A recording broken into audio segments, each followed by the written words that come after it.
بسم اللہ الرحمن الرحیم۔ السلام علیکم صلی اللہ علیہ وآلہ وسلم۔ حضرت جنید بغدادی رحمۃ اللہ علیہ فرماتے ہیں کہ ایک حجام تھا، وہ اس وقت مکہ معظمہ میں کسی رائس شخص کے بال بنا رہا تھا۔ میرے مالی حالات نہایت شائستہ تھے۔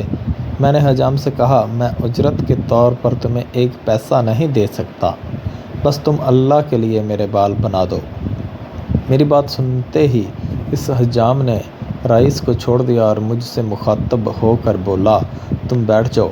مکے کے رئیس نے حجام کی طرف عمل پر اعتراض کیا تو وہ معذرت کرتے ہوئے بولا، جب اللہ کا نام اور واسطہ درمیان میں آ جاتا ہے تو میں پھر سارے کام چھوڑ دیتا ہوں۔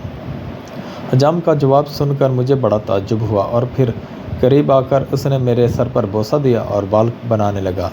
اپنے کام سے فارغ ہو کر حجام نے مجھے ایک پڑیا دی جس میں کچھ رقم تھی، اسے بھی اپنے استعمال میں لائیے۔ حجام کے لہجے میں بڑا خلوص تھا۔ میں نے رقم قبول کر لی اور اس کے ساتھ نیت کی کہ مجھے جو پہلی آمدنی ہوگی وہ حجام کی نذر کروں گا۔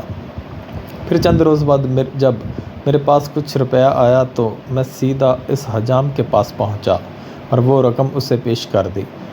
یہ کیا ہے؟ حجام نے حیران ہو کر پوچھا۔ میں نے اس کے سامنے پورا واقعہ بیان کر دیا۔ یہ سن کر حجام کے چہرے پر ناگواری کا رنگ ابھر آیا۔ اے شخص، تجھے شرم نہیں آتی؟